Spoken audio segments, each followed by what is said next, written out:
agenda, and then what does a successful term on council look like? I think that's an important question. And I want to use the example of the Wright brothers. You know, why was it that the Wright brothers were successful and the people such as the Glider King, Otto Lilienthal, were not successful? And you think about Otto Lilienthal, he set a record for heavier than air flight of about 250 meters.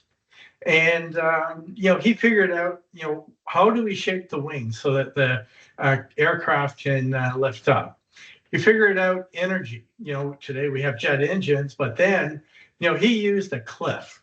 You know, how do I build up the momentum to build the air up under the wings? And then the other thing that he couldn't figure out led to his death. He jumped off a cliff and he died the next day because his aircraft failed. So why wasn't he successful, but why were the Wright brothers? Well, the Wright brothers, you know, they built on the work started by Otto Lilienthal and understood lift. And then they understood energy, and that was with the little motor that you can see on the screen. But the thing that they figured out that led to Otto Lilienthal's death that allowed them to succeed was that they realized that the plane had drag, resistance, and that it was uncontrollable. And they had to figure out, well, how do you control that? And Otto Lilienthal's solution was, well, I'll just move my body around, you know? But really what they did, what the Wright brothers did was, how does our body affect the way that the airplane moves and flies?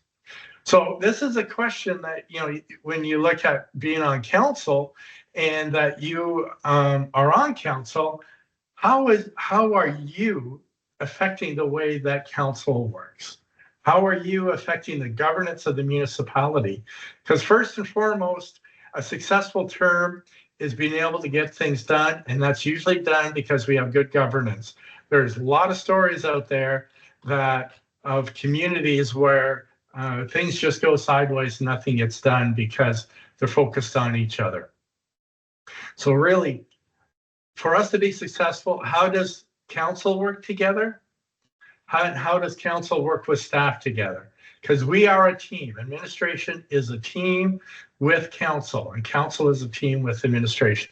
There's no us versus them. Good governance is like flight, and it happens when vision as the lift meets discipline as the energy, and design is the way we collaborate and work together, and then we have a successful municipality. So just some quick facts about the town as we move on. Our annual budget and expenditures are over $10 million. If you are on council, you are directly and indirectly responsible for over $600 million in property.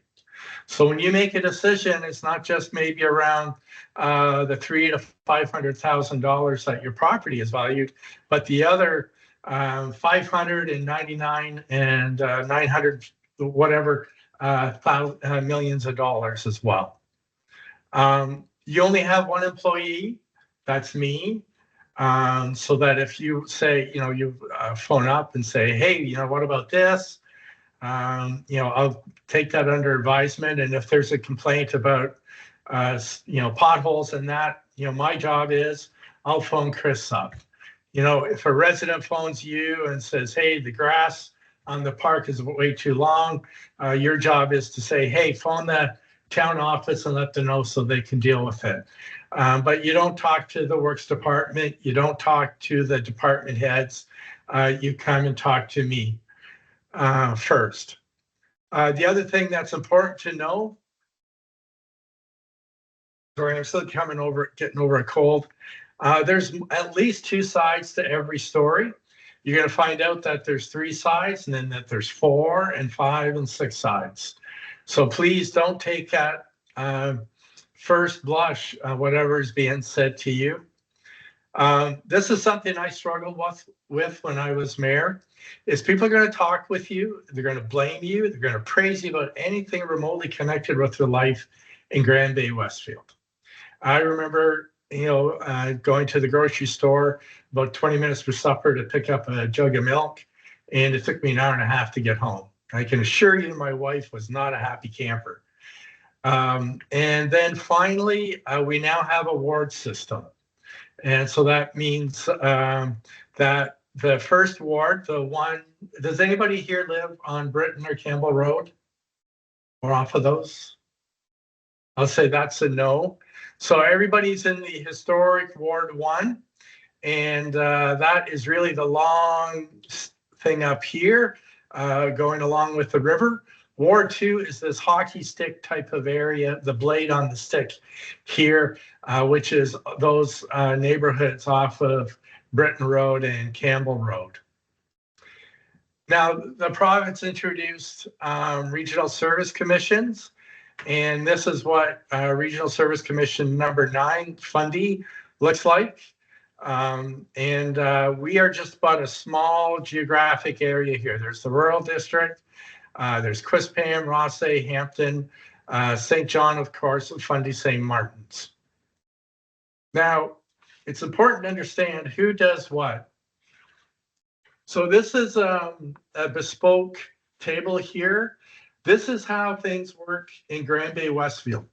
So this slide would look different in Fundy St. Martin's, okay? So don't think all municipalities function this way.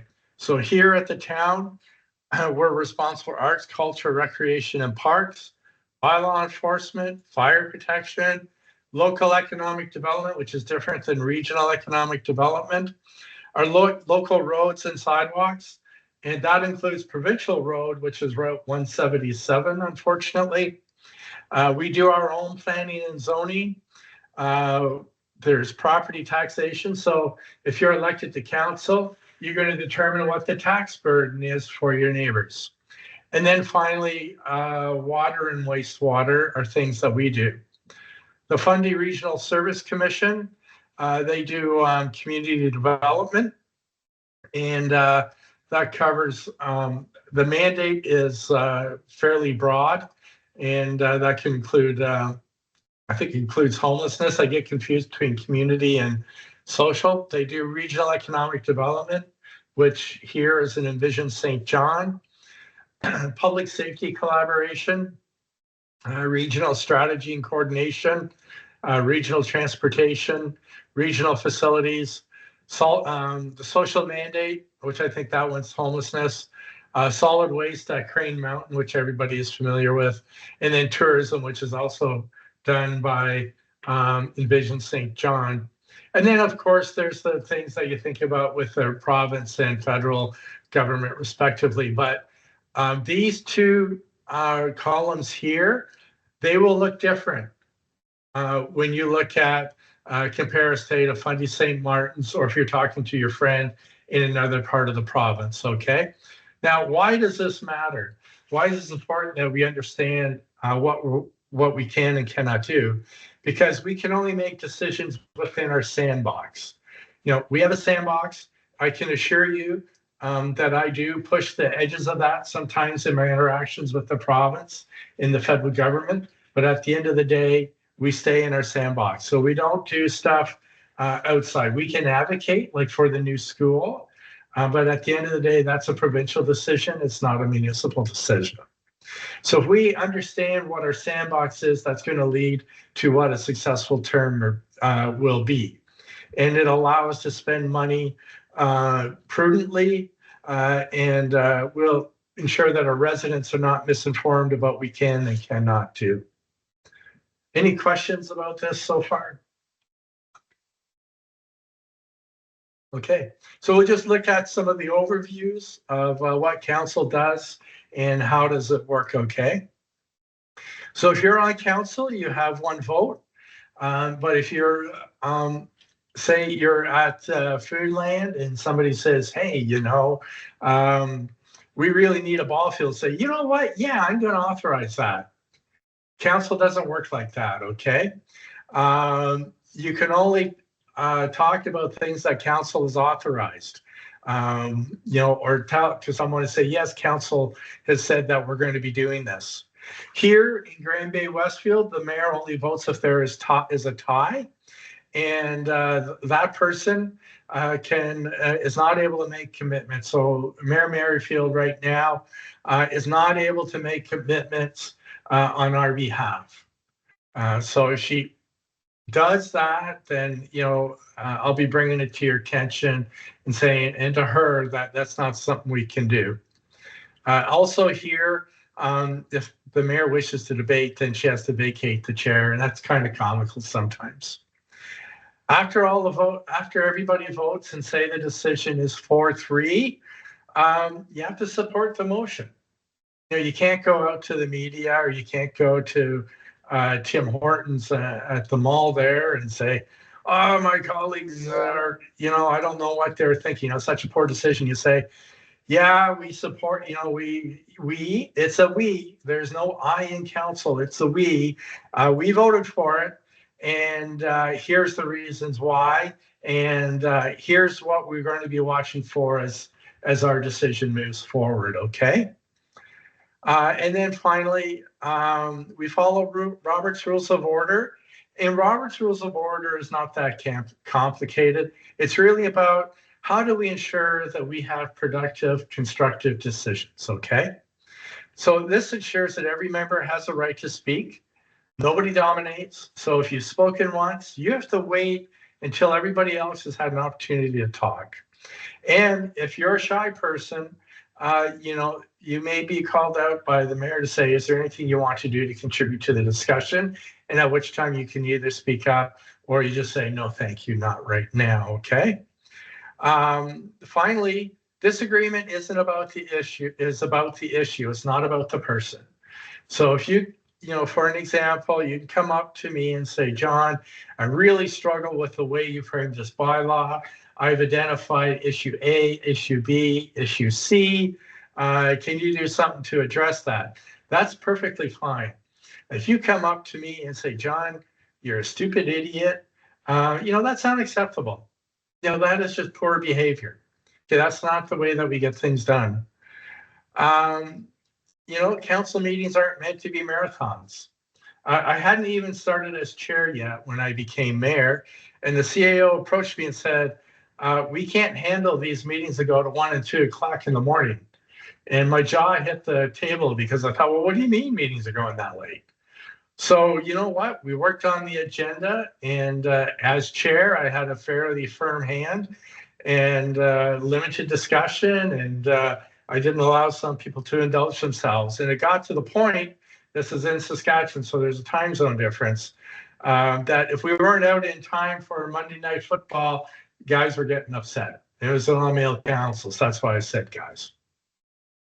And you know what? Everybody gets time to say their piece about whatever issue is on the table.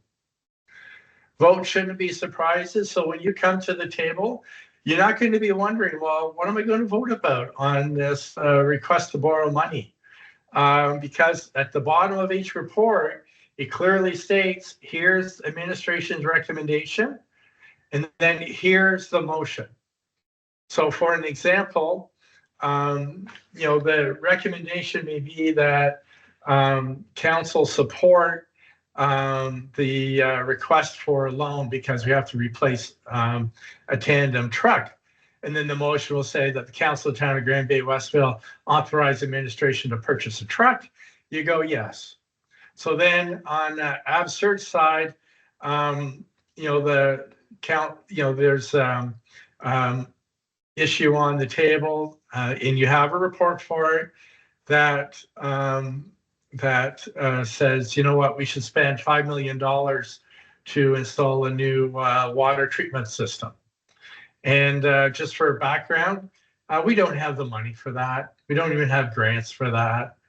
And but you know what, it's on the table. Somebody brought it to the table. Could have been, one of you. And then, so the recommendation would be from administration. The recommendation is that council vote against the motion.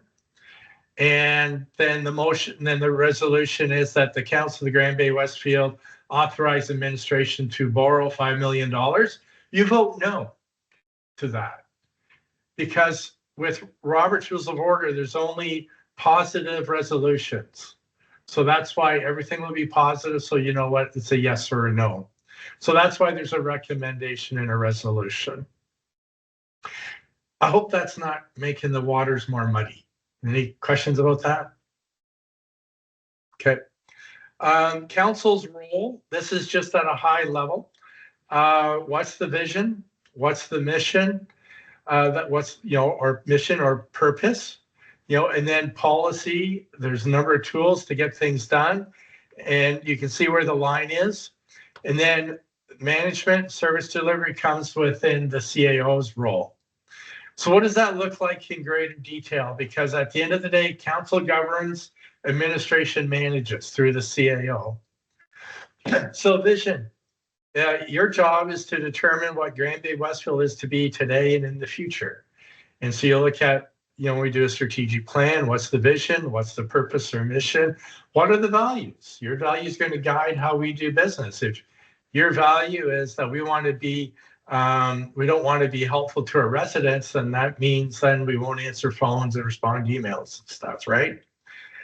Budget. Council sets the budget. You allocate resources to achieve your vision and holds the administration accountable for the achievement of council's goals. The bylaws, the bylaws are used to facilitate your vision, mission, and purpose, and also contribute towards the strategic plan. You're the liaison between residents and administration. Like for today, we had a lady call the mayor and say, oh, my neighbor's yard's a mess. And the mayor said, phone the town. And the lady came in, reported it. So we're sending out a letter tomorrow. So, or, somebody may phone you up and say, what about these potholes? And you say, yes, we allocate more money next year, but phone the town office to get it fixed today. Okay. Intergovernmental relations. So this is with, say, Hampton or St. John. It could be with the province and it could be with the federal government, but you manage relations with other jurisdictions. Policies, these guide us to help us achieve your goals, and that includes procurement amongst other policies that we have to use. Now, what's administration's role? Well, at the end of the day, we work to align your operating capital budget with your priorities established during the council strategic planning session. And by the way, we're going to have a big one, and I'll get to those dates. But then the last Wednesday of every August, every year, we're going to bring to you all the notes that we've heard you talk about throughout the year. And we say, here's how we plan to invest money to ensure that we achieve the goals that council wants. So we support and advise and assist council during your deliberations, and we provide timely apolitical information advice.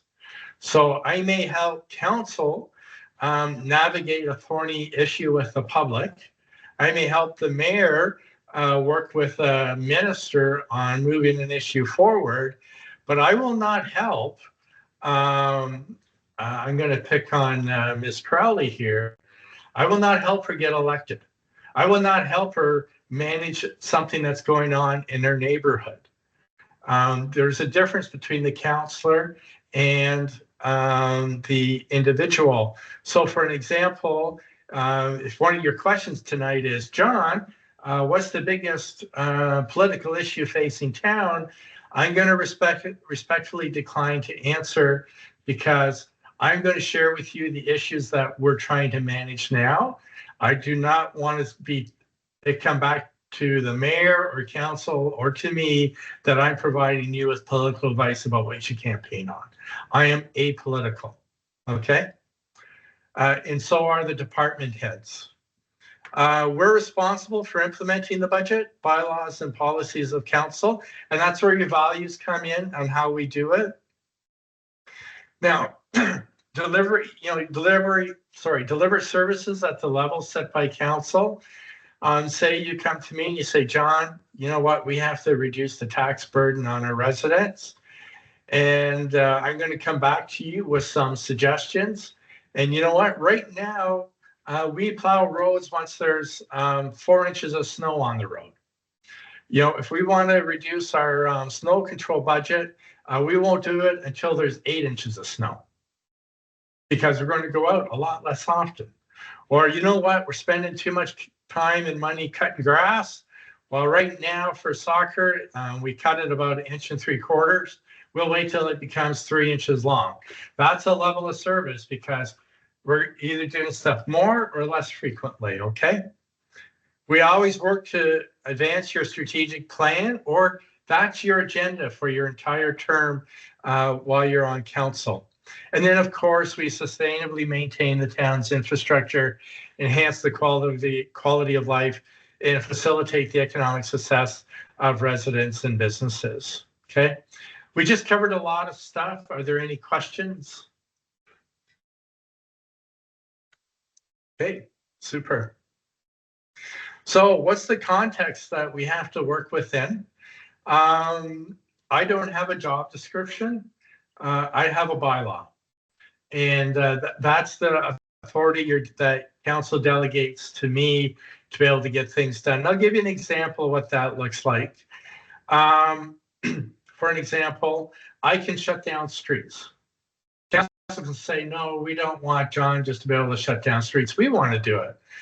And then I'll come back to you and say, well, I appreciate that, council, but do you want me to call a special meeting at 8 o'clock in the morning because we had a culvert overflow and we have to close Hillendale Street for the morning to replace the culvert? Okay, that's just an example of delegation, okay? But we have a communications policy, council code of conduct. What does behavior look like? Code of ethics, such as conflict of interest. Council procedure, how does council operate? What time do we start? What time do we end? What does our agenda template look like, as an example? How much are you compensated for the time and effort you put into council? We have a municipal plan, which is kind of like an umbrella document in which our strategic plan and other documents align to meet those goals. We have the strategic plan, which is, these are the things that we want to do in the next 4 years. And then there's the zoning bylaw.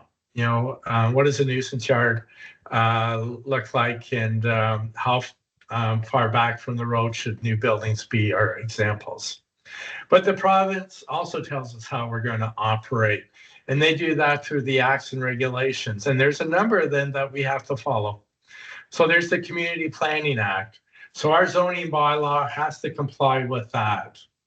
The Greater St. John Regional Facilities, as an example, where we work with the TD Station, the Arts Center, the Imperial Theatre, and the Conference Center. The Local Governance Act determines what decisions we can and cannot make. Can we borrow money? We're only allowed to borrow up to 20%. Debentures, what does that look like? If residents feel that we've not been treating them fairly, the Regional Services Deliveries Act, which says what are some of those things that the Regional Service Commission does. And the right, of course, to Information or Protection of Privacy Act. And there's a lot more stuff that we have to comply with, okay? Any questions about any of those? Just as one of your first meetings, we're going to go through all of this stuff so you have a basic understanding of it. So don't feel, boy, I really got to study this. No, we're going to help you as much as possible so that if you're elected, you're going to be successful, not only be successful, but theoretically enjoy your time on council. All right, so how much does the mayor, deputy mayor, and councilor get paid? Well, prior to 2020, the last council and the last the town manager hired consultants to set the policy. And so they set the policy, and all we've done since then is adjusted the amount that councillors are paid in January, and that just reflects the consumer price index. So the way the consumer price index is released, the last one that we can incorporate into the budget is October's. And James is our chief finance officer. He and I pay attention to that, so we have a fairly good idea how it's going to affect the budget. The mayor this year is paid $36,000. The deputy mayor is paid $17,830, and that's on prorated. So if you remember the last election, the councillor who received the most votes was the deputy mayor. That's no longer the case, because then that meant that the councillor from Ward 2 didn't have an opportunity to become deputy mayor. So what's going to happen now is it's going to be rotated amongst everybody on council. So that means, assuming that we have a 48-month term, each person will have an opportunity to be deputy mayor for 8 months. But we also put a clause in the bylaw that, you know, you don't want to chair meetings, you don't want to speak to the media when the mayor is absent or sick. Then you say, I don't want to be the deputy mayor. And then it'll be 5 people by 48 months, and that'll be how long their term is. Just as a side note, I really loved my time as mayor. And I strongly encourage you, when the opportunities present themselves, expand your horizons and grab some of these opportunities, because you know, I think this is going to be an enriching experience for you if you're successful. A councillor is paid $15,500, and then you have to think about, excuse me, how much of a volunteer position is council. If you think that all you're going to do is, you know, attend council meetings and that's it, well then, you know, your hourly rate's a lot higher. But if you're attending, if you're on committees and you're attending this event and that event, your hourly rate is significantly lighter. Okay. So the next question is time commitment. How much time do I spend on council business? And you know what? The one word answer is it depends. So every time we meet the second and fourth Monday of the month. You can expect to receive anywhere between 60 and 900 pages. It may be between 400 and 600 pages. And you know, if you're going to make an informed decision on behalf of your neighbors, you know, you really have to put in the work. This weekend, it may be close to 1,000 pages. I'll let you know that we submitted an environmental impact assessment, which is almost 700 pages in and of itself. We have another plan coming in that I think is just over 100 pages. So this is just an example for you. One of the counselors says that they set aside enough time over the weekend to read between 400 and 600 pages. They'd be prepared for Monday's meeting. Their committee requirements. So we only have 4 committees right now. Well, actually 5. Council has 4 strategic priorities, and we have 1 committee for each strategic priority. The 5th one is the CAO performance evaluation. My expectation of council is that you evaluate my performance on an annual basis. And this council has done that every year. The council that hired me, you know, my probation was 6 months, and I demanded, I want an evaluation to see if I'm on track. Okay. There's regional meetings that you may be asked to attend, provincial conferences.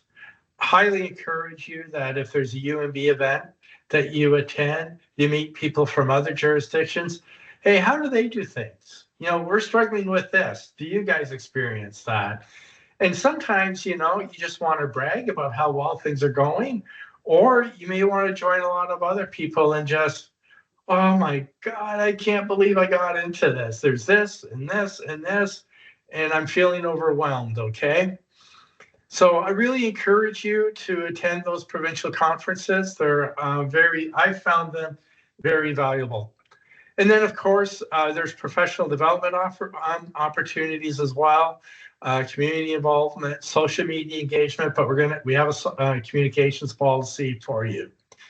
You know, do you want to go to Big Brothers? Do you want to go to the Chinese New Year? Do you want to go to the Volunteer Appreciation Celebration? You know, annually, I ask council to provide a barbecue to the Works Department during Public Works Week. Are you going to help serve lunch during the school appreciation luncheons? I'm sure everybody's attended our Canada Day celebration, right? Flavors Fest is one of our new activities that's coming. And then, local school career fair days, and the Christmas parades and the mayor's tree lighting. So you can be as busy or as not busy as you want. It really is up to you. You don't have to attend everything. In fact, you can attend nothing. I'm not going to judge you, but the voters might. And they're the ones that you're, are accountable to. And I will suggest you are accountable to your colleagues around the table as well. Okay. So the next thing we're going to talk about is the right to information and protection of privacy. So when we meet on the first meeting, which will be a Friday, you're going to be provided with your own town email, which will be Councillor London at towngbw.ca. And you'll be also given a laptop. And that laptop will be loaded with your council handbook. It'll be loaded with a lot of the legislation and regulations and bylaws that you may want to reference. So it'll come to you all prepared. But when it comes to right to our TIPA is what it's called. Say somebody says, they're going to the Ombuds office, they're complaining they've been fair, and they say, I want all emails regarding my name. And so then what we can do is we'll go to our IT provider. They're going to go into our email system, and they're going to grab every email with that name on it, and then they're going to turn it over to myself and my assistant, and we're going to go through to see if it's relevant or not. And then depending on the nature of the request, we'll turn it over to legal or we'll turn it over to that person. But this way, we don't inconvenience you. However, I do want to warn you, if you use your personal email address, if you use your personal computer for town business, and there's our TIPA request, and I learned that you're using your personal stuff, I will ask you to give me those devices so that they can be searched, all right? And I'm just asking you, please, town business on town equipment, do not mix your personal and your business on, okay? That's just going to end up in trouble somehow, some way. And when you do emails and when you take notes, because if you have a notepad, I may be asked to look at it, just stick to the facts. Because if you put your opinion in there, it could end up in the paper. Because when people receive that information, they may just say, phone up the Times Journal and say, look what so-and-so said about me. How can they say that to me, about me, and then they'll make a code of conduct charge against you because you didn't treat them with respect, right? So I just want to caution you, please be careful. Stick to the facts. If you want to complain to the mayor, come into the office and complain to me, okay? Don't complain on your journal or your notebook that you use for town business, okay? So what are some of the challenges and opportunities that I'll be presenting to you as CAO when we meet for the orientation weekend? Some of these may be political, but these are the ones that I'm dealing with now. If you're going to ask me what are the issues, I encourage you to talk to your neighbors, talk to our current councillors, and ask them what they think they are, okay? So every term, we do a bylaw and policy review, so you can expect a good dose of, we have to review the bylaw. So for an example, a year from the summer of 27, I will have the council procedural bylaw in front of you, and I'll be asking you, is this working for you? This was designed for the last council, but you are a different council. What changes do you want to make? Or the CAO bylaw. Are you content with the powers that you've delegated to the CAO? Okay, so those are some of the things that we do. We have some issues with capital, facilities, fleet management, our surface infrastructure, and the public works garage. We're building one now, but also what do we do with the old one, right? Climate change is a huge issue. I don't know if you remember, we had flooding on a couple of properties, and we found about 13 basketballs in the culvert. that plugged the culvert so it wouldn't drain. And those basketballs caused the neighboring properties to flood. Anyway, so we've got to address this. And one of the first presentations that you're going to see if you're successful is our engineers presenting to you a new stormwater management plan, or how do we address effectively overland drainage, okay? Competing priorities. We got A and B. What are we going to choose here, right? This is where the strat plan comes in. That helps determine priorities.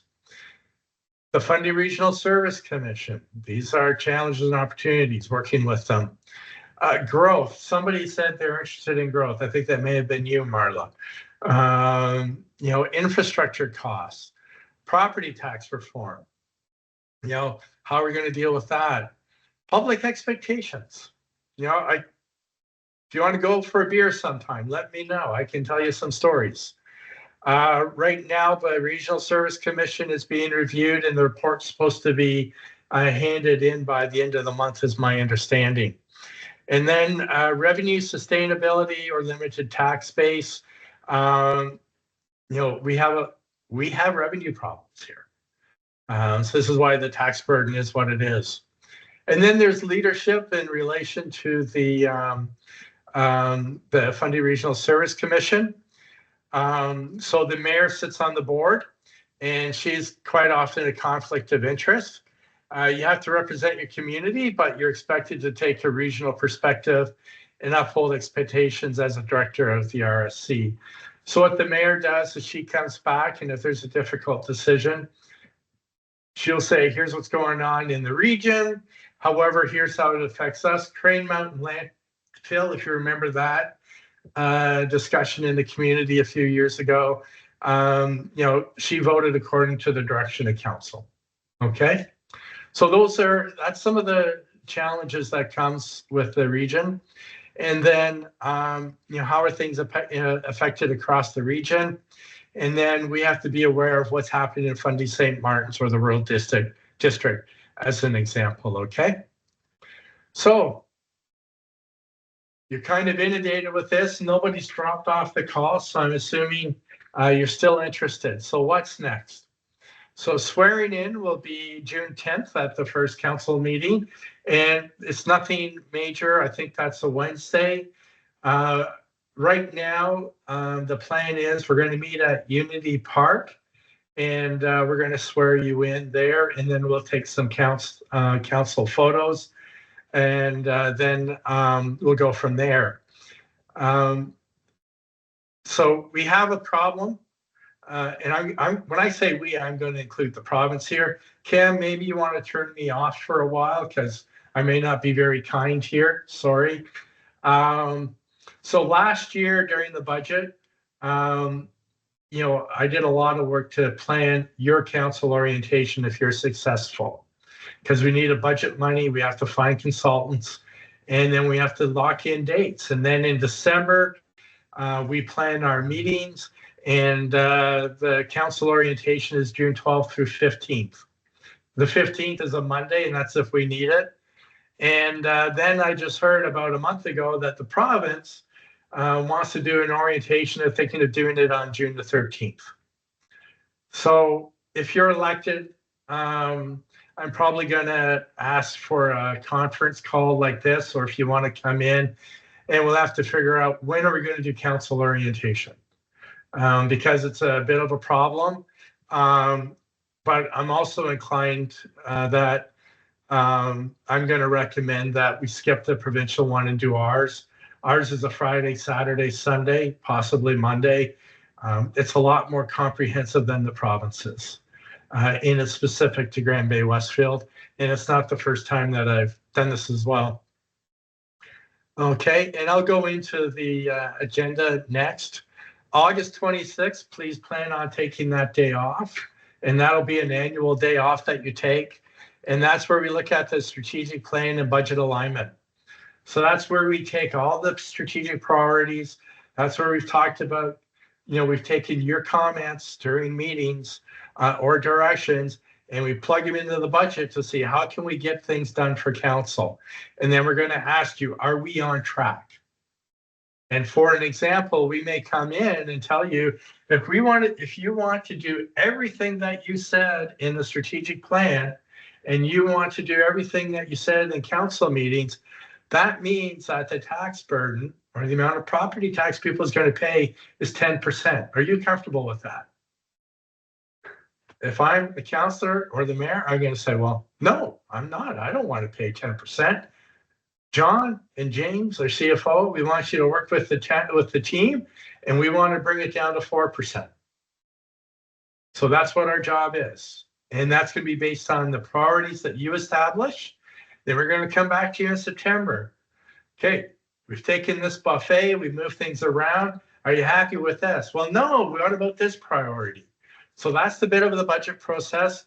If you want to see how the budget process works, go to our website.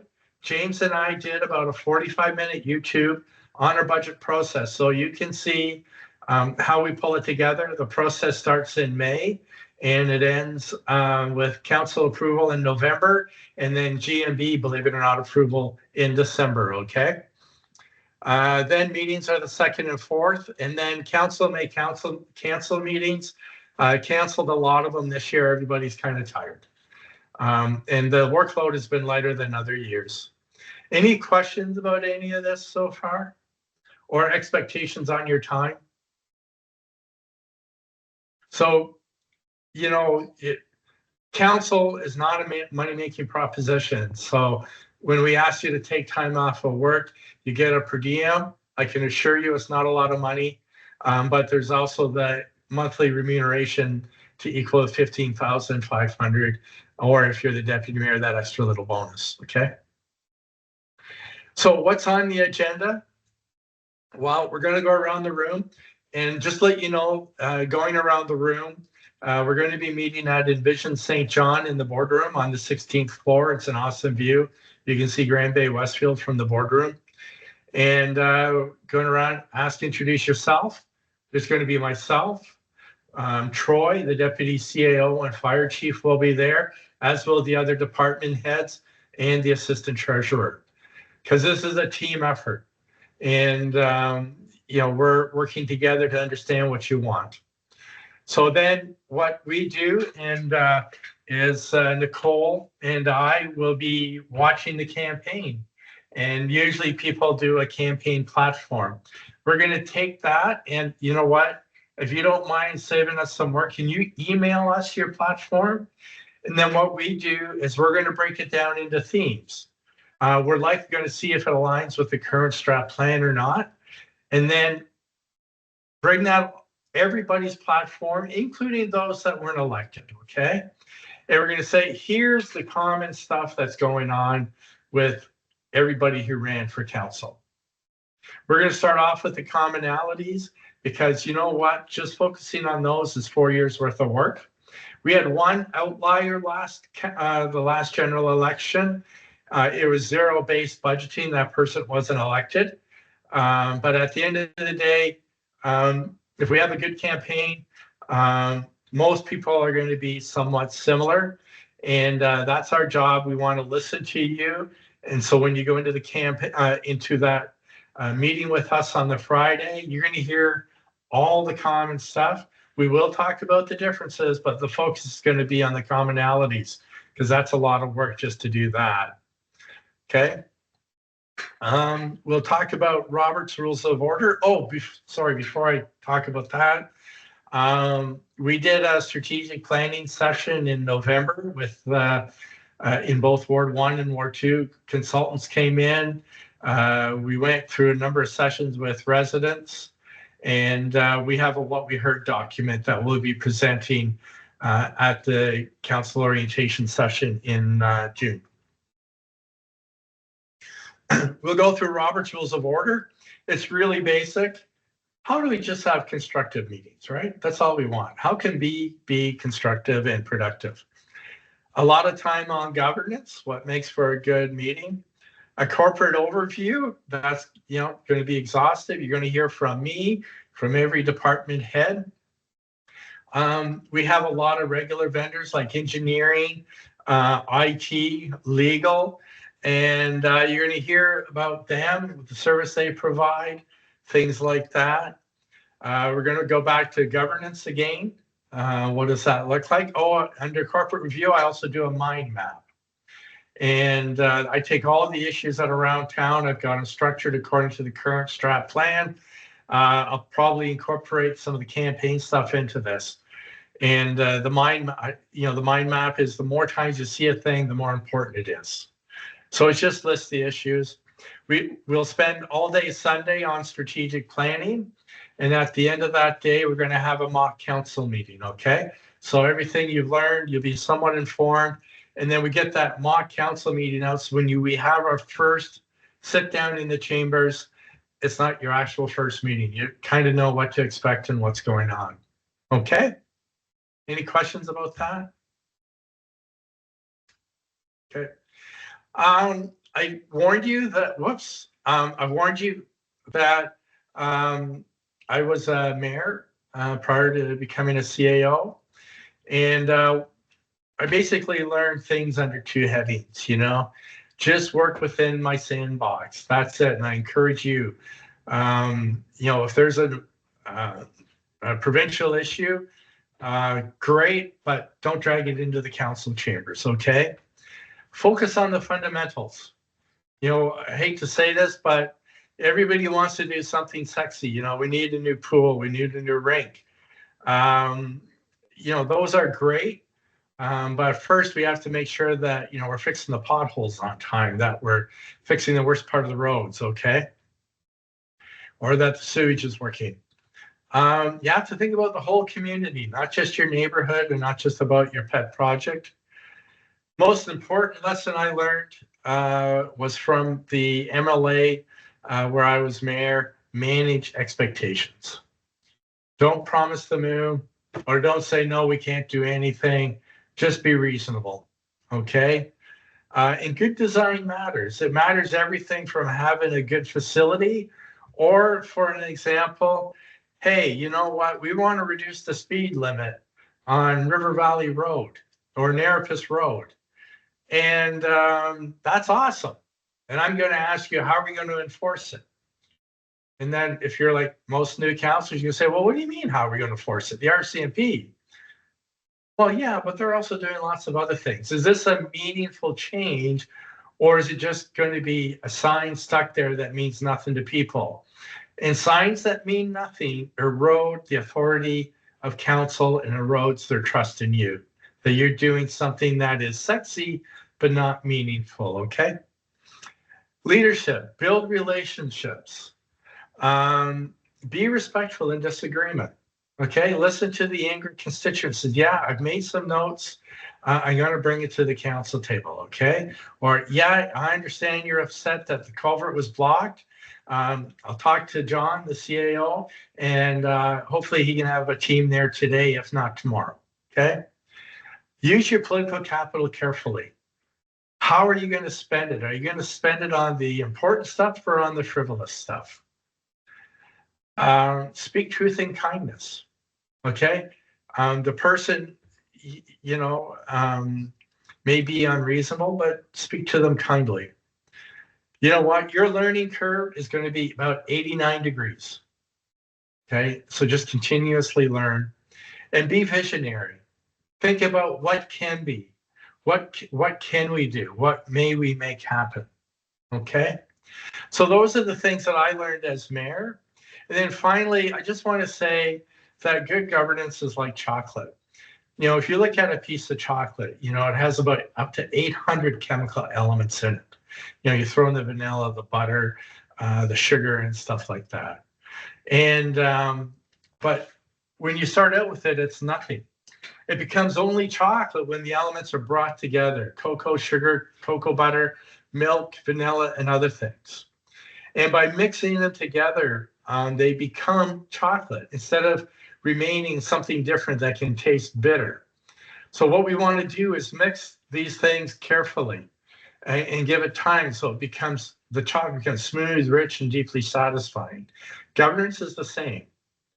Our community has about 6,100 voices, or if you want to think about it, 6,100 chemical elements in it. It's not one voice, it's not one idea, it's not one perspective. It's many voices. There's a lot of experiences. There's different hopes, different frustrations. But when we bring all these things together respectfully, when they're listened to, weighed, and balanced, something remarkable can happen. And that's what an awesome community can be. And council chambers at their best is like the mixing bowl of democracy. It's the council chambers where we take these 6,100 chemical elements that are residents and we blend them in together to make something that's rich and satisfying and get something done. It's where ideas are tested, perspectives are blended, and rough edges are smoothed out. And out of that process comes something wonderful. Decisions reflect the whole community. Good governance doesn't happen by accident. It requires care, patience, and a willingness to work together. And when it works well, it's vibrant, it's balanced and resilient, and you'll have a great experience on council. So if you think you're running for council, remember this: you're not just bringing your own ingredient to the table. You're helping to create the recipe for the future Grand Bay-Westfield. And when it's done, it can be something truly sweet. So I want to leave you that encouraging note. And if you have any questions, I'm prepared to take them. But I will not address any political questions that you may have, okay?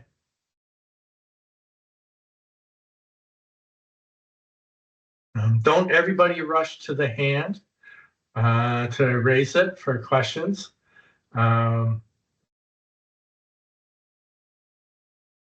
Okay.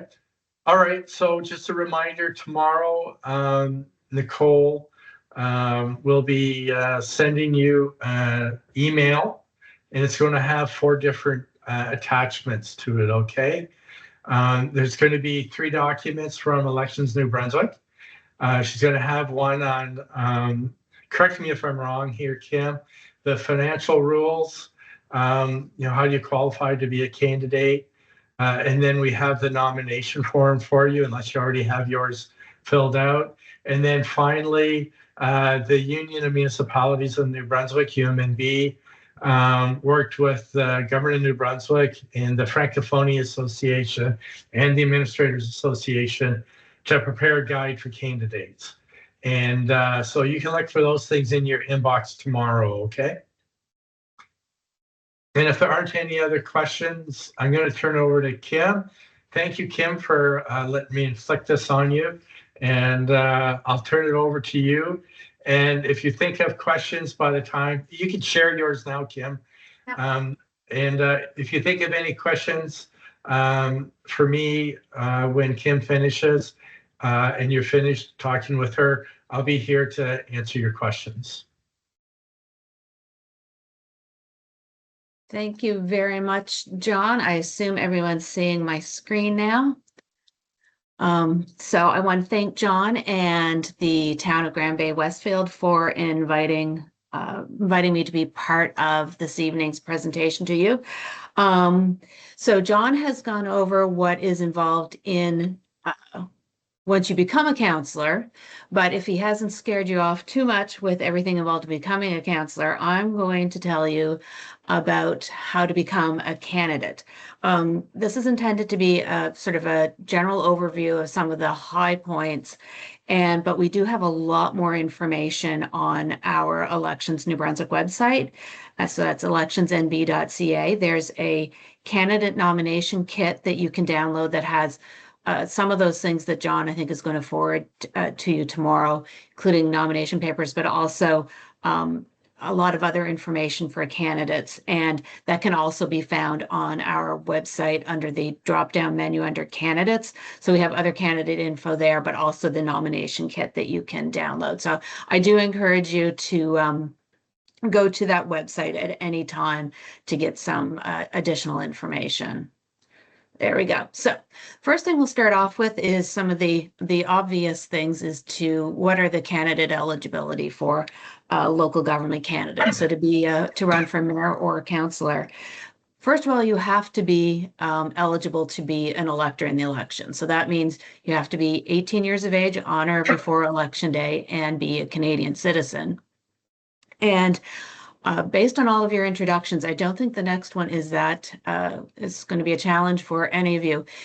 In order to be a candidate for a mayor or a councillor, you have to be a resident of, in your case, Grand Bay-Westfield for at least 6 months before election day. So that counts right to election day. And because Grand Bay-Westfield is divided into 2 wards, you have to be a resident of the ward in which you're going to run for council on the day you submit your nomination papers. And if my memory serves, I believe Grand Bay has Ward 1 has 5 councillors, and then there's a single councillor from Ward 2. There are a number of individuals who are not eligible to be a candidate in an election for mayor or council. First and foremost are individuals who are a local government official, like John is the chief administrative officer, but also any other full-time employee of a local government cannot be a candidate. I do like to point out there's a bit of an anomaly between the Municipal Elections Act governs who can be a candidate, then the Local Governance Act governs who can be a councillor. And there's this weird hiccup in our legislation. It says you cannot be a candidate if you're a full-time employee, but it does say that a full-time or part-time employee of a local government cannot be sworn in as a councillor. And once you're a councillor, you cannot become a full-time or part-time employee of the municipality. So despite the fact that it says you can't be a candidate if you're a full-time employee, we also, given the legislation, the Local Governance Act, if you're a part-time employee of the local government, you're not going to be able to be sworn in as a councillor. So that's something we've wanted to have asked to have government to correct, and they just haven't done that yet. And I will say, as a legislative officer, when John said I had something to say about the province and I should maybe turn off, as an independent officer of the Legislative Assembly, I'm not a government of New Brunswick employee. I'm not part of a government department. So I take no offense and whatsoever about any criticism of the timing of the 2 councillors, because I have nothing to do with that whether. Other individuals who cannot be a candidate for mayor or councillor are a judge, whether it's at the provincial court or the Court of Appeal or Court of King's Bench in New Brunswick, they're not eligible to be a candidate. And also anyone who's an election officer. So that's anybody who works in any capacity for elections in New Brunswick. So that's everyone from myself as Chief Electoral Officer, right down to the individuals who work for 1, 2, or 3 days at the polls during the election. So if you intend to work at the election, then you can't be a candidate. There's also people who are very specific offenses that are disqualified from running, and we keep a record of those. And right now there's luckily no eligible electors in the province of New Brunswick who are disqualified from voting. So what I'm going to do now is I'm going to go over the nomination papers just to give you a bit of an idea what's involved. So I'll try not to get into too much detail on this. A lot of it's quite self-explanatory. So part B of the form is your basic tombstone information, your name, your contact information, that sort of thing.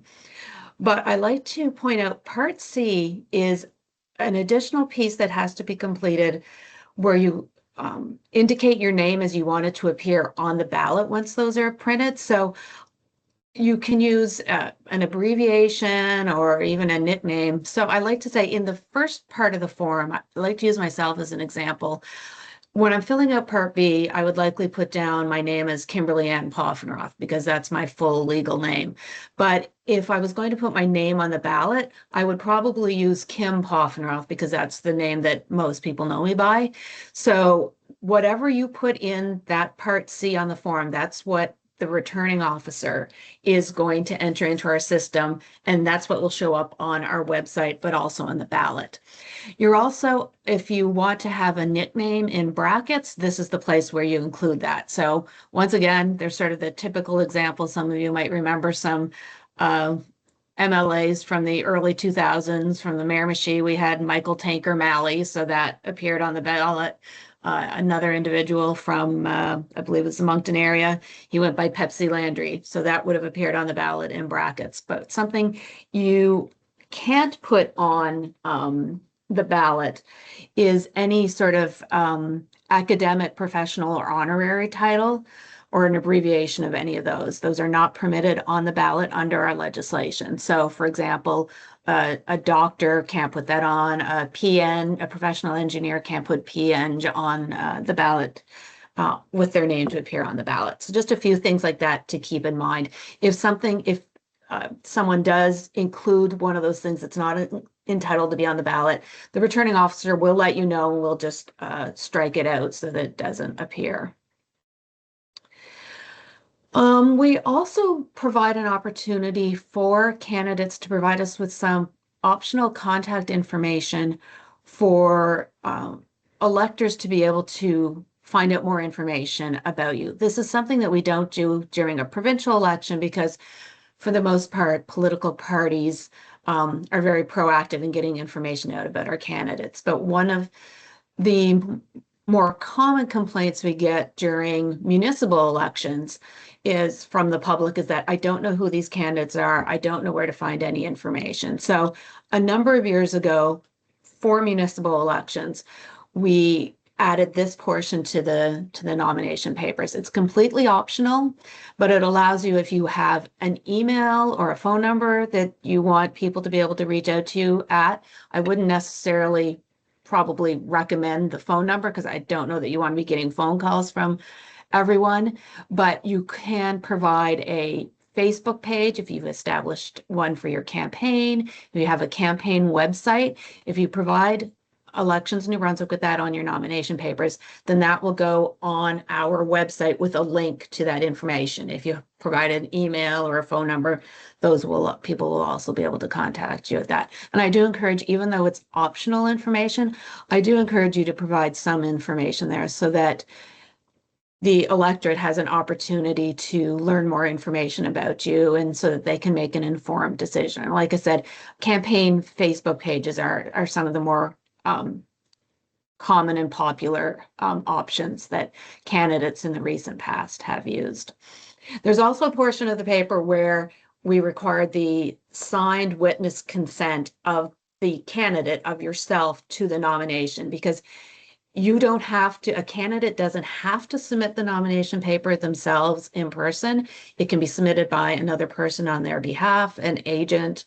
It can also be submitted by fax. And this is there so that, first of all, I think it would be probably the worst practical joke in the world, but somebody goes ahead and fills out a nomination paper for you, gets all the candidates nominated, and you don't even know about it until your name starts showing up on our website or something like that. So that's why we have the consent to nomination.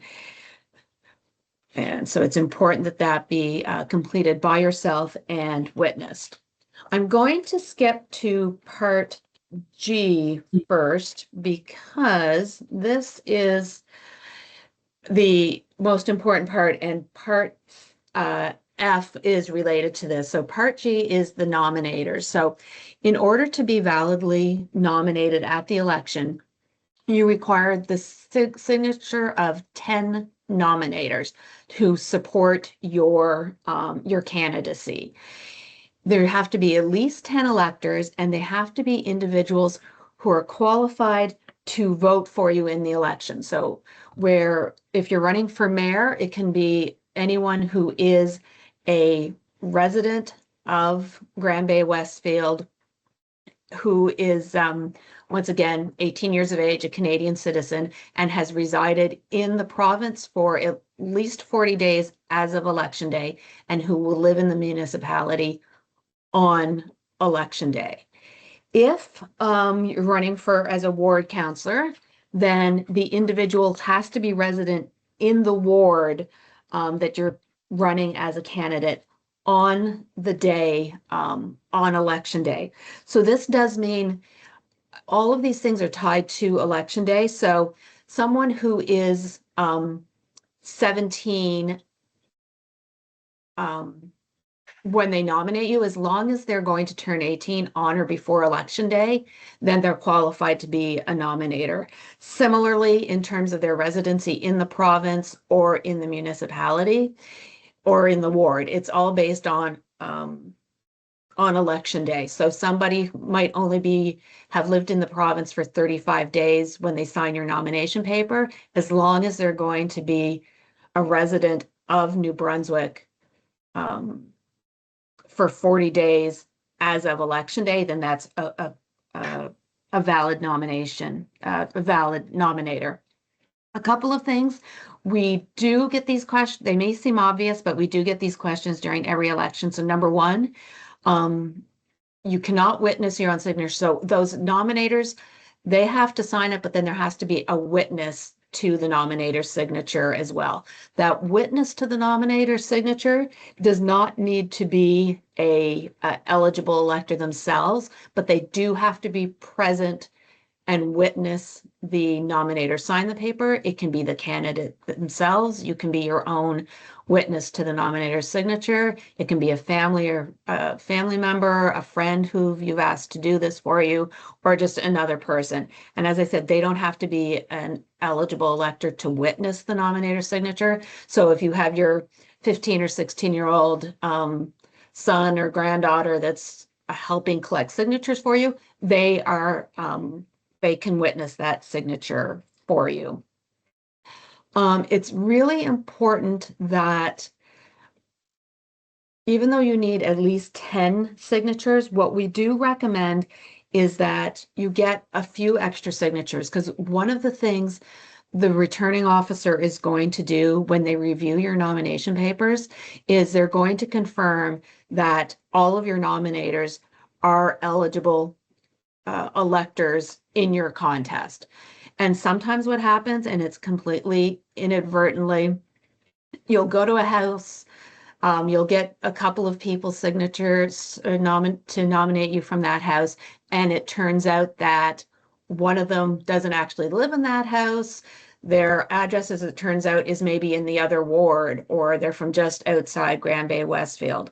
So the returning officer is going to verify that everybody who signed your paper, that their address is, if you're running for council, ward counselor, that they live in the ward. So we do recommend that you get a couple of extra nominators just to ensure that when the returning officer reviews your paper, that if one of the nominators is ineligible, you don't have to go out and get new additional signatures. And where there's only 10 nominators required for the local government elections, it's not that difficult to get, like, an extra 2 or 3. And when we so going back to Part F, and the only reason that I've done these out of order is because of the way they fall in the paper. The nomination paper where the nominators, it's a longer page, so it's on its own. So every individual who has witnessed a nominator's signature has to complete a Part F. And this just is an indication that they have witnessed the nominator sign it, that they know the individual is eligible. And so if you have more than one person go out and collect signatures for you, then it's necessary for each one of those witnesses to the nominator signatures to complete a Part F. So you may need to run off a couple copies of Part F if you have more than one individual do this for you. Similarly, with the going backwards for Part G, the signature nominating electors, if you want to send a couple of people out with their own copy of Part G, you can submit more than one page of Part G. So if you have one individual collects 5 signatures for you and another person collects another 6 or 7, that's fine if they're on separate pieces of paper. That's not a problem at all. What I expect you're most interested in is when can these nomination papers be submitted and where do they need to be submitted? So the returning offices open to the public on Monday, March 23rd, and that's the first day that you can submit your nomination papers. Grand Bay-Westfield is part of our Municipal Region 12, I believe. I want to make sure I give you the right number. Yeah, Municipal Region 12. And the returning office is going to be in St. John at St. Mark's United Church, which is at 50 Dexter Drive. All of this information will be on our website at electionsnb.ca with the addresses. So the nomination paper needs to be submitted to the returning officer. It can be done in person, by yourself or someone else, but you can also send electronic copies in by email. I was going to say we do have fax capabilities, although I don't imagine many of you have fax machines that you would be submitting on anymore. But so that's the first day you will be able to do that is on this coming Monday, March 23rd. The deadline is a hard deadline of April 10th at 2 p.m. And that deadline is something that cannot be changed by anyone. The returning officer, by myself, it's a very clear in the legislation that the date and time for the close of nominations cannot be changed. So it's critical that you submit your nomination papers before 2 p.m. If you arrive at the office at 2:01 p.m. or you email them at 2:01 p.m., the returning officer will be unable to accept your nomination papers. So don't wait to the last minute in case you run into traffic or something along those lines, but also don't wait to the last minute because the returning officer is going to review your paper. They're going to review the nominators, make sure that's all in order, make sure everything else in your paper is in order.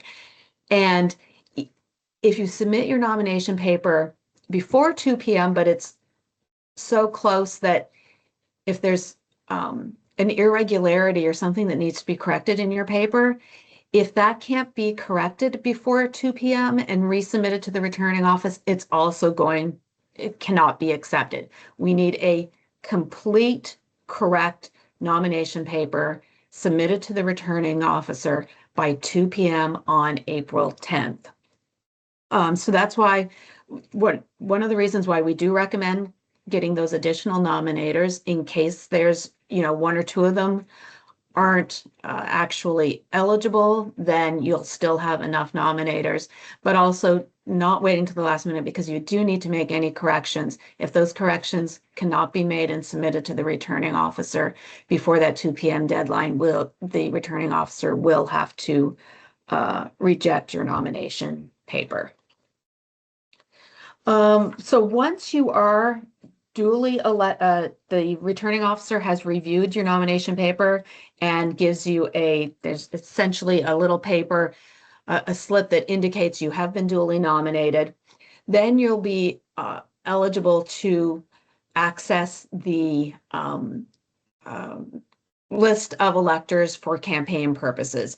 On your nomination paper, you will have the opportunity to identify someone we refer to as a list agent. And it used to be in the past that the list of electors that people used for campaigning was received in paper format. Now that is an account through a candidate portal and it's all digital. And that portal is used both to provide you with the ability to download the list of electors, but also throughout the election, once people can begin to vote, you'll be able to see who has already voted during the election. So people use that information for their Get Out the Vote campaign.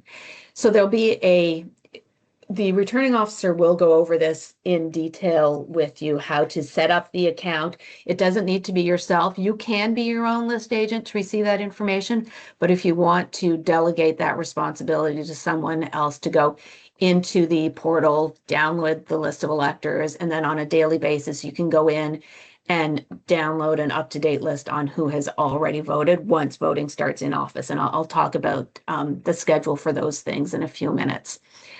Access to the candidate portal is cut off as soon as the election is over. So on May 11th at 8 p.m., access to the candidate portal is cut off because the purpose for that is to allow you to campaign. So there's no legitimate purpose to have access to that information after 8 p.m. on May 11th. And it's also an offense to use the information that's provided to you on a list of electors for any purpose other than legitimate campaign purposes. And that's an offense that's taken very seriously. You will be provided with basically a one-pager from the returning officer that will explain how to set up the candidate portal. It's really quite easy. Whoever your list agent is will receive their email. They will receive an email to set up their account and be able to access that.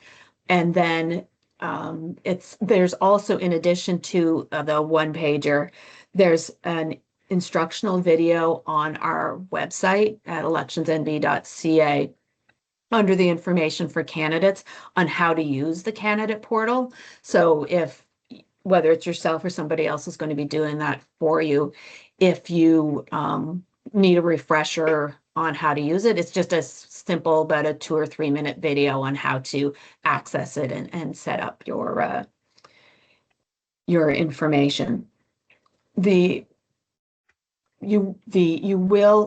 individual who will have access will also have to sign, I believe it's digitally, that an acknowledgement of the restrictions on using it, and that when the campaign is over, you are expected to destroy the information, whether you print off a copy of the list or you only maintain a digital copy, that those all be destroyed at the end of the election.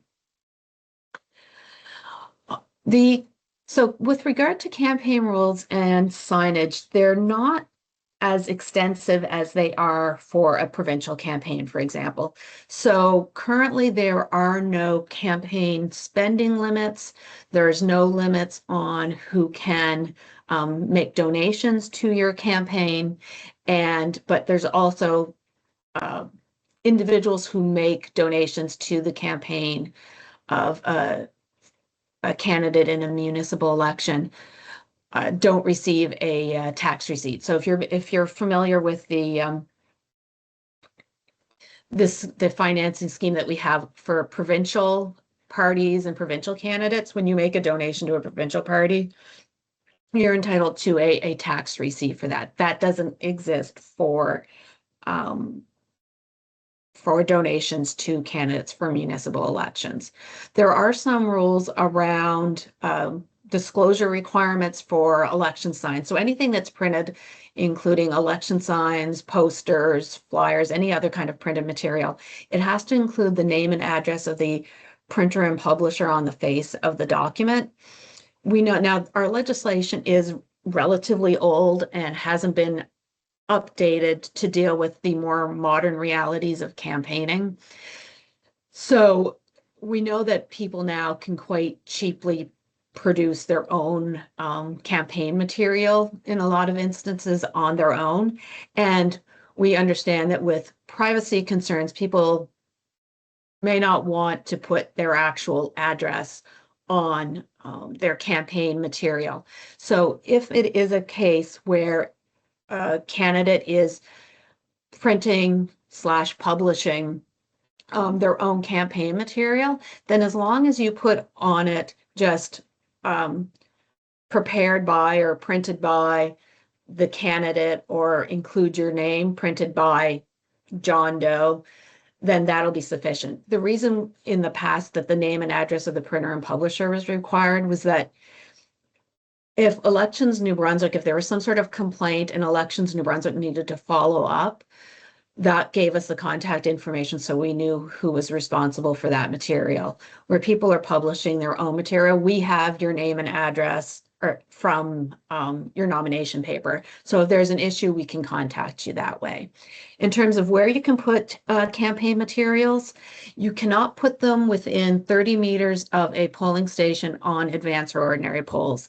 And because I'm sharing my screen, I can't see you. So in previous sessions, I've asked if people understood what the difference was between a returning office and a polling station. So I'm just going to assume that you don't, because I can't see you at the moment.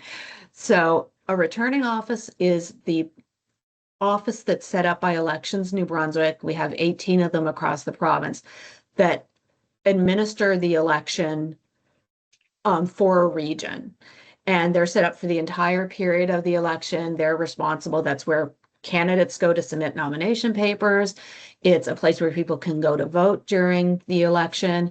It's the staff that are responsible for hiring and training poll workers and leasing polling locations and just the general administration. A polling station are those buildings that we use just for the 3 days of in-person voting, the 2 days of advance voting and the 1 day of ordinary polls.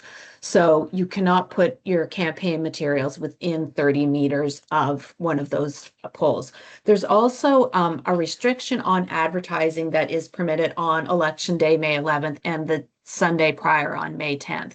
It's not a complete blackout. The people used to use the term advertising blackout to refer to this, but we don't like to use that term because it's not a complete blackout on any kind of advertising. The type of things that are restricted are you cannot do any broadcasting of election advertising, so nothing on radio, TV, paid ads on social media or the internet, publication of ads in newspapers, I'm trying to think, magazines. Those can't be done on election day or that Sunday. And also robocalls, that type of thing where things are sent, sort of blast emails sent out to phones and whatnot. But people still can do in-person campaigning. You can go door to door and hand out flyers or other brochures. I think I mentioned you can put up new signs. You can still send things via Canada Post, and you can put things up on social media, on your own social media, as long as it's not a paid boosted advertisement. In addition to the list agent, the person that's going to be responsible for that list of candidates for you, candidates can also appoint someone who doesn't need to be an elector to be a scrutineer or a candidate, a representative. And what they do is they can go and observe the voting procedures on your behalf and the reporting of results. There's a form that's there referred to as M04201. So that's the document by which you as a candidate can appoint someone as a scrutineer, and they will require that form signed by yourself as the candidate to have the permission to go into a voting location, to a polling station. We do like to make sure that you make your scrutineers or candidates aware that that they're not election officers, they're not an employee of Elections New Brunswick, so it's not something that they're going to be paid for by the province. We don't very often see people expecting that, but it does come up every once in a while. In the past, the main, I'll say, sort of job that these scrutineers did was pick up what were called the bingo sheets. That's how candidates used to find out information throughout the day on voting days that who had already voted. We don't do that anymore, that candidate portal that we talked about. So it may not be necessary to have as many scrutineers because you don't have to have someone going to all the voting locations to pick up those bingo sheets, as they used to be called. That's going to be able to be done digitally. And a scrutineer can visit more than one polling location. They just have to make sure if you have, if they encounter an overzealous poll supervisor at a polling location who thinks they hold on to that appointment form from the candidate, make sure your scrutineers get those back. That's something that they should hold on to so they can go to visit other polling stations. It's not something that they submit to the poll supervisor to keep. So either a scrutineer or a candidate, you may visit polling stations during the election. You're allowed to greet electors at an entrance. You can go into the polling station, but you cannot do any campaigning or obstruct the voting inside or outside in any way. If that happens, then the poll supervisor will have to either at least ask you to refrain from that, but if it continues, you will be asked to leave the polling station. And again, no campaign materials are allowed within 30 meters of a polling station or inside. So you can't wear a campaign t-shirt or a button or that sort of thing into the polling station. You'll have to remove that before you go in. And a candidate is, in addition to themselves, they're only permitted to have one scrutineer per polling station. And I indicated that they're there to observe the voting process. They're not to interfere with the voting. If they feel that they're observing something that's not correct, then they're to talk to the poll supervisor. That's the individual who's essentially the on-site manager of that voting location. If they see an irregularity, they talk to the poll supervisor. They don't interfere with or try to stop individuals from voting. And the final slide I have here is some important dates, some of which I've already mentioned. The first is that the returning office is open to the public on March 23rd. The close of nominations I've already mentioned. Candidates do have until 5 p.m. on April 13th to withdraw. So, and this does happen, and not frequently, but it does happen at least once during every municipal election that a candidate decides they're going to withdraw their nomination. If you change your mind after April 13th, you're still going to end up on the ballot. Special ballots are available on April 20th. And when I refer to special ballots, the ballot looks exactly the same as the one you would use in a voting location, a polling location, but it refers to any voting that's done outside of the voting on advanced polls and ordinary polling day. So if people vote in the returning office, if they're going to vote by mail, we set up additional polls in nursing homes and special care homes, all those sorts of things. Those are called special ballots. In New Brunswick, any elector can vote at any returning office in the province. So all of the returning offices have access to the proper ballots for your area. So for example, if your wife or husband or one of your kids is going to be away during the election, perhaps they're going to school in Moncton or Fredericton and they're not going to be home during the election, they can go into the returning office in Fredericton and get the ballot for Grand Bay-Westfield and vote for you right in the returning office in Fredericton. And you can also apply for a mail-in ballot. And for those of you who are more familiar with the process in provincial election, which really wasn't that long ago, in a provincial election, people can go into a returning office as soon as they open to the public and vote any day because they can use a write-in ballot. But because of the complexity of the ballots in municipal elections, we don't allow people to vote in returning offices until the printed ballots are available. Because in the case of Grand Bay-Westfield, for example, there'll be a contest on the ballot for mayor. And then if it's Ward 1, there'll be 5 council positions that will be available to be voted for. And then also on that ballot will be the Anglophone and Francophone District Education Council. So you can see with all of those contests why we don't allow for write-in ballots for local government elections. Voter information cards should start to arrive in people's mailboxes on April 27th, and that's the cards that have all that critical information about the when and where they can vote. And then advanced voting is on Saturday, May 2nd and Monday, May 4th. Polls are open from 10 a.m. to 8 p.m., both on advanced voting and election day. With regard to the returning offices, I will let you know those offices are open Monday to Saturday. They're open Monday to Friday, 9 a.m. to 7 p.m. And on Saturday, they're open 10 a.m. to 5 p.m. Their addresses and phone numbers will be up on our website on Monday, March 23rd. We don't like to post that information before that time because as soon as the numbers go up, people think they can go in, which you can't until Monday. The office, because this election period does fall over the Easter long weekend, the offices will be closed to the public on Good Friday and Easter Monday, but they will be open on Easter Saturday. And that is everything for me. I'm happy to take any questions. I know that's sort of a lot of information, but like I said, we've got a lot more information, and if you want to go back and look at it on our website, electionsnb.ca, and we also are happy to take any questions that occur to you even after tonight.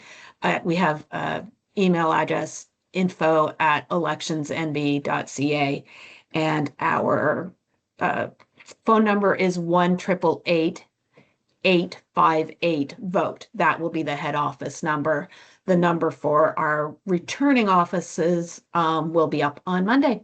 And it looks like John has a question for me. Thanks, Kim.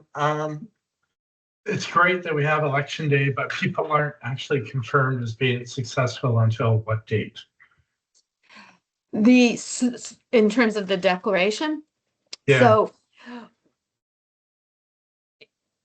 it gets a little complicated because it depends on the recounts, but we do our first declaration. We can get those done fairly quickly within 2 or 3 days, but people have up to 10 days to request a recount.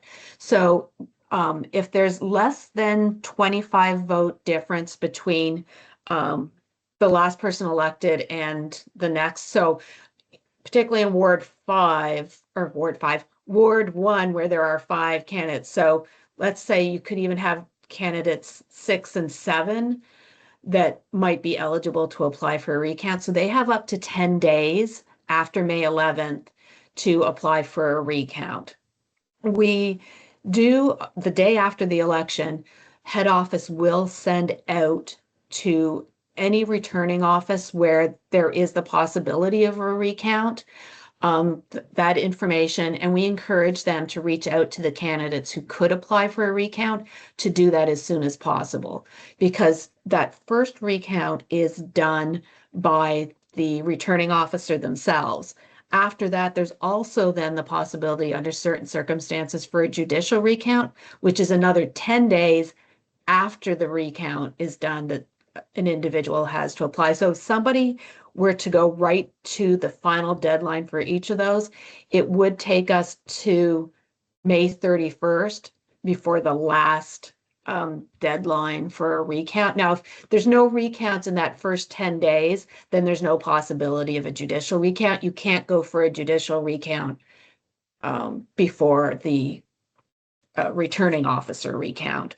But once again, we have a really good relationship. As soon as we know of a possibility of recounts, I also reach out to the Chief Justice of the Court of King's Bench to let her know that, okay, we've got these situations where there may be a possibility that we need to, so they'll line up judges where they think it'll be necessary. I believe in 2021, we only had one judicial recount, and those usually only come into play in 2 circumstances: where there were disputed ballots during the municipal, the returning officer recount. So a disagreement, one of the candidates disagreed with how the returning officer interpreted a ballot, or if there's a tie. And in 2021, I believe we had at least 3 contests that were a tie still after the municipal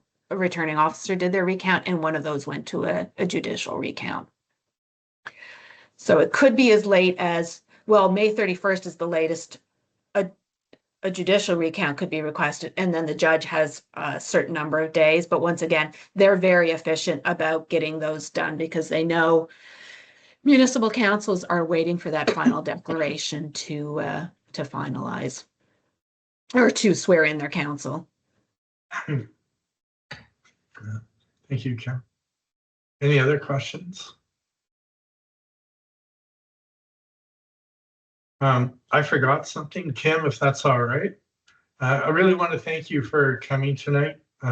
Really appreciate it. That was good information. And I'll see you tomorrow night, Yeah. a half hour later. But I just want to let all the people who are thinking about running, I forgot to let you know that if Kim calls you or notifies, excuse me, that you are successful, you can expect more stuff from our email. And one of those things that I ask for and I do with each council is I'll ask you to fill out a skill and experience matrix. I take professional development seriously, not just for staff, but for council as well. And again, we want to ensure that everybody has success and that it's a good experience. So for an example, we have a number of things. We just need to indicate whether or not you have that experience. Let's say, somebody doesn't have experience chairing and you're going to be chairing a committee or something like that, then what we'll do is provide coaching for you and resources as to how to be an effective chair, just as an example, okay? Or if you don't have a lot of experience with large budgets, ours is actually, comparatively speaking, a small budget, but it's a lot larger than a household budget. We can spend a lot of time educating you about the budget, how that works in relation to the province or the federal government and things like that. And like I said, that's an example. You can go to our website and see the YouTube on the budget process. So if you are successful, we will be sending you more stuff. And I look forward to seeing you if you're successful. And if you're not, I hope you have a good election campaign, that it's a positive experience. And if you're not successful this time, maybe in 4 years, assuming there aren't any council term extensions. Okay. So if there are no further questions, I'll say goodbye and wish you good luck.